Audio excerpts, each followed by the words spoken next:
Russia's southern war machine may have just suffered the most dangerous logistical collapse since the beginning of the war.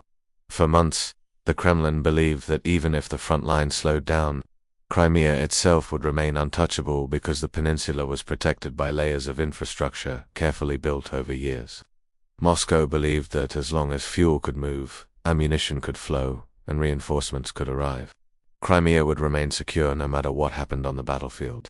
But now that assumption is collapsing in real time. Ukraine has not launched a giant armored breakthrough. It has not stormed major cities with tanks. Instead, it has used something far more terrifying for Russia's military planners.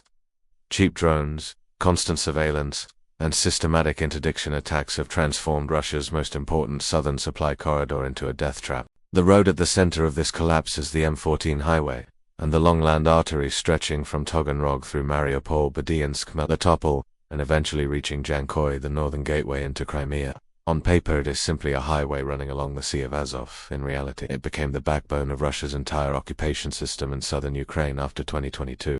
Every major military operation in the south depended on it. Fuel convoys rolled through it daily.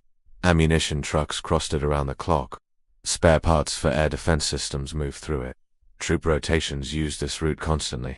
Civilian goods heading into Crimea also depended heavily on this corridor. And because of that, whoever controlled this road controlled the sustainability of Russia's southern campaign. For years, Russia understood the importance of this corridor and invested enormous resources into protecting it. Defensive positions were built around key intersections. Military checkpoints expanded along the route.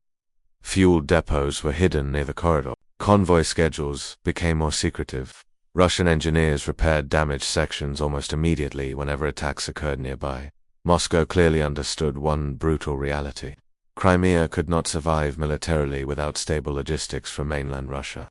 The peninsula may have symbolic value for Putin, but symbols alone cannot fuel tanks or feed soldiers. When Russia annexed Crimea in 2014, it immediately faced a geographic nightmare. The peninsula was physically separated from Russia by the Kerch Strait. At first, ferries became the only major transport solution, but ferries were slow, vulnerable, and incapable of handling the enormous logistical demands of military occupation. Moscow therefore launched one of its biggest prestige projects, the Kerch Bridge. Putin personally celebrated the bridge's opening in 2018, presenting it as proof that Crimea was permanently tied to Russia forever. But even from the beginning, the bridge had weaknesses. It created a bottleneck. Heavy military traffic concentrated in one location. If damaged, alternatives would be extremely limited. Then came the full-scale invasion in 2022. Russia suddenly gained access to occupied territories, connecting mainland Russia to Crimea through southern Ukraine. This transformed the strategic picture completely. The M14 corridor became the new logistical lifeline. Russia no longer needed to depend entirely on the Kerch Bridge because supplies could now move overland through occupied Ukrainian territory. For the Kremlin, this was revolutionary. Crimea was no longer isolated. A massive land bridge now connected the peninsula directly to Russian-controlled territory. But that land bridge also created a hidden vulnerability. It stretched for nearly 1,000 kilometers. Protecting every section continuously was almost impossible. And Ukraine understood this from the very beginning. While Russia was celebrating territorial gains, Ukrainian intelligence was carefully studying the logistics system behind them. Convoy movements were tracked. Fuel depots were identified. Road repair patterns were monitored. Drone capabilities were expanded slowly and methodically. Ukraine appeared to understand that defeating Russia did not necessarily require massive armored offensives. It required suffocating the logistical system supporting Russian forces. Now the consequences of that strategy are exploding across southern Ukraine. Ukrainian drone operators have effectively established fire control over major sections of the M14 corridor. This phrase fire control is extremely important. Ukraine does not need to physically occupy the road to neutralize it. It only needs to make the road too dangerous to use safely. And according to Russian military bloggers themselves, that is exactly what has happened. Convoys traveling through the corridor now face constant surveillance. Long-range FPV drones patrol overhead.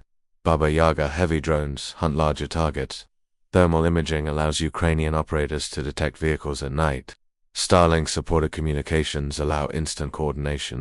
The moment a fuel tanker or military truck is spotted, attack drones are redirected toward the target within minutes. Russian drivers never know when they are being watched.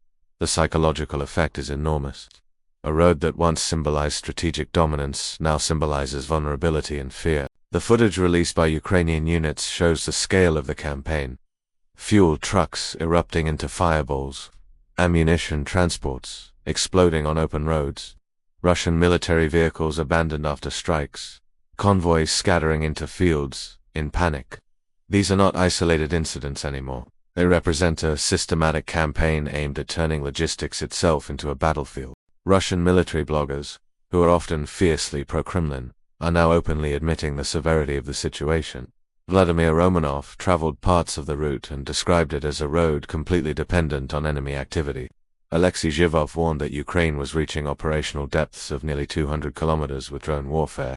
Ryba, perhaps the most influential Russian military blogger, made an even more devastating confession. Even if Russia advances at the front, it changes nothing if logistics cannot survive behind the lines. That statement may summarize the entire strategic transformation of this war. Traditionally, armies measured success by territorial gains. But Ukraine is proving that territory means very little if supply systems collapse. Russia may seize villages, but every kilometer of advance stretches supply lines further. Every new position requires more fuel, more ammunition, and more maintenance. And every additional kilometer increases exposure to drones. This creates a strategic paradox for Russia. Advancing deeper into Ukraine may actually weaken Russian forces if logistics cannot keep pace. Ukraine, meanwhile, can retreat from certain areas while still inflicting devastating damage on Russian infrastructure behind the lines. This is attritional warfare transformed by technology. Instead of huge tank battles deciding outcomes, thousands of small drones now shape operational reality. The economic imbalance of this strategy is especially dangerous for Russia. A sophisticated Pantsir air defense missile can cost hundreds of thousands of dollars. The drone attacking a fuel truck may cost only a few hundred. Every successful interception drains Russian resources disproportionately. Worse still, air defense systems themselves become targets. When Russia concentrates defenses along one corridor, other areas become exposed.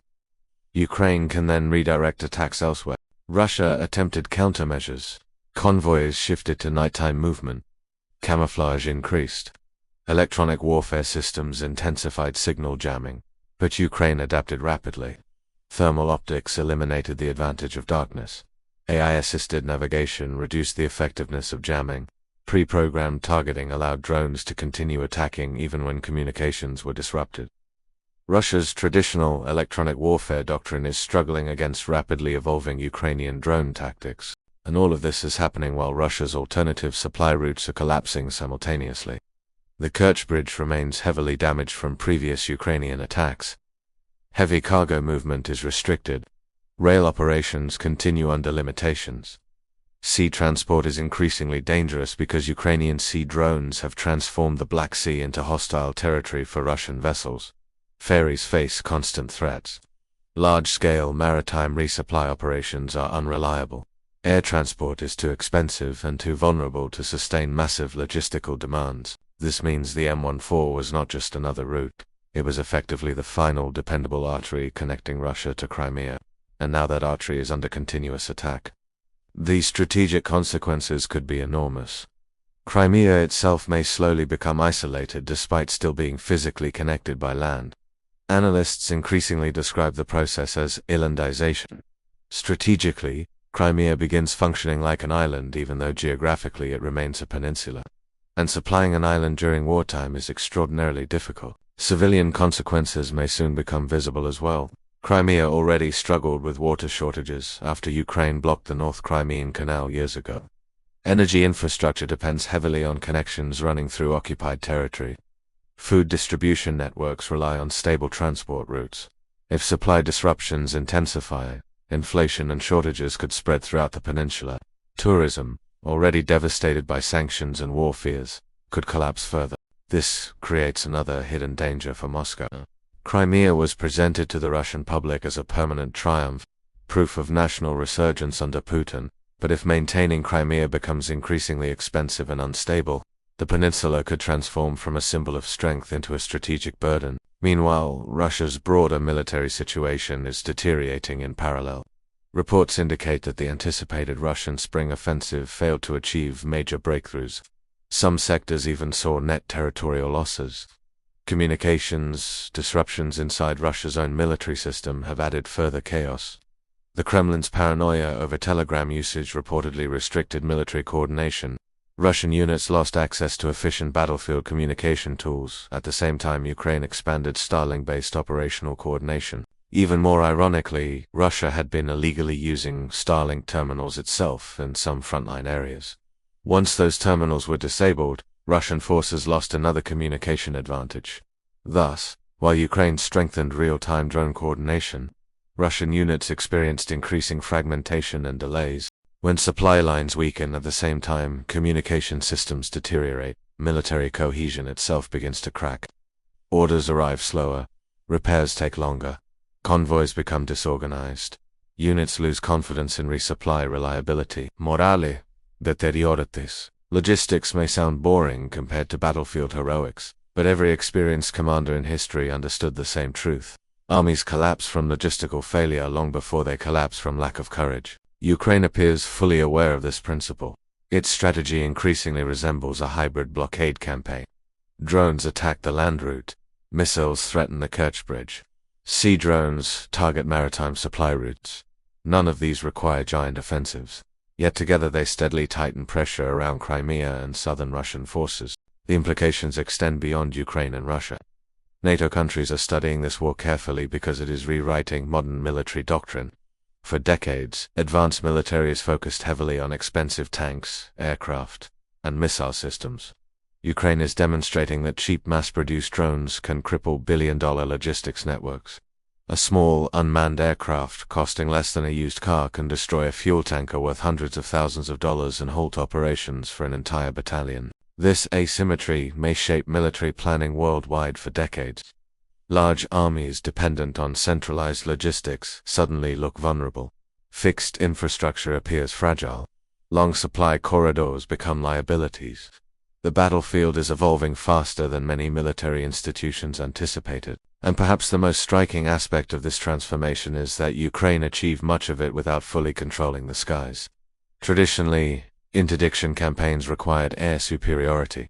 Bombers targeted supply routes deep behind enemy lines. Ukraine instead replaced expensive aircraft with massive drone fleets. The result is operational disruption at a fraction of the traditional cost. Russia's own commentators increasingly sound alarmed because they understand what this means strategically.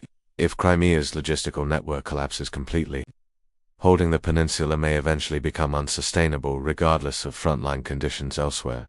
Territory cannot defend itself. Soldiers cannot fight without fuel and ammunition. Air defense systems cannot function without maintenance and spare parts. And every week, Ukraine's drone operators gain more experience, their tactics evolve, their production increases, their strike range expands. Russia, meanwhile, faces rising costs, stretched defenses, and growing uncertainty about how to stop the trend. The most dangerous part for Moscow may be psychological. Russian soldiers and civilians alike are beginning to understand that nowhere in Crimea or southern occupied territories is truly safe anymore. Roads, once considered secure, are now hunted continuously. Rear areas, once viewed as protected, now experience regular explosions. The distinction between frontline and rear zone is disappearing. Modern warfare is being rewritten in real time across the Sea of Azov corridor. Ukraine did not need to storm Crimea directly to threaten it.